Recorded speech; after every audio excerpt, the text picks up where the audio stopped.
जिल्हा परिषद जालना येथील माननीय मुख्य कार्यकारी अधिकारी कानवारिया साहेब यांच्या अध्यक्षतेखाली मंठा पंचायत समिती सभागृहात सर्व ग्रामपंचायत अधिकारी व विविध विभागांच्या खातेप्रमुखांची समन्वय बैठक सकाळी 11 वाजता आयोजित करण्यात आली। बैठकीत 16व्या वित्त आयोगाच्या आराखड्यांचे ऑनलाईन अपलोडिंग, ग्रामपंचायतींच्या मालमत्ता नोंदवहीचे अद्ययावतीकरण तसेच सर्व विकासकामांवर माहिती फलक लावण्याबाबत सूचना देण्यात आल्या। मंठा तालुक्यातील सर्व अंगणवाड्यांना वीज जोडणी देऊन आवश्यकतेनुसार लाईट व फॅन बसविण्याबाबतही निर्देश देण्यात आले। घरकुल योजनेंतर्गत प्रधानमंत्री आवास योजना, शबरी आवास योजना, मोदी आवास योजना आदी योजनांचा सखोल आढावा घेण्यात आला। पात्र लाभार्थ्यांना योजनांचा लाभ वेळेत मिळावा यासाठी आवश्यक कार्यवाही करण्याच्या सूचना संबंधित अधिकाऱ्यांना देण्यात आल्या।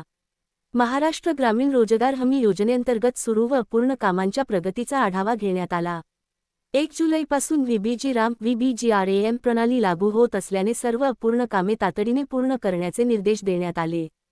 स्वच्छ भारत मिशन अंतर्गत सुरू असलेल्या सार्वजनिक शौचालयांच्या बांधकामाची कामे 30 सप्टेंबर 2026 पर्यंत पूर्ण करण्याच्या सूचना देण्यात आल्या।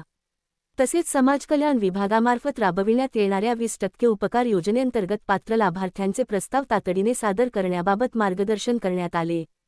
आयुष्यमान भारत योजनेंतर्गत ज्या पात्र लाभार्थ्यांचे कार्ड अद्याप तयार झालेले नाही, त्यांच्यासाठी कॅम्प मोडवर विशेष मोहीम राबवून आयुष्यमान भारत कार्ड तयार करण्याच्या सूचना देण्यात आल्या।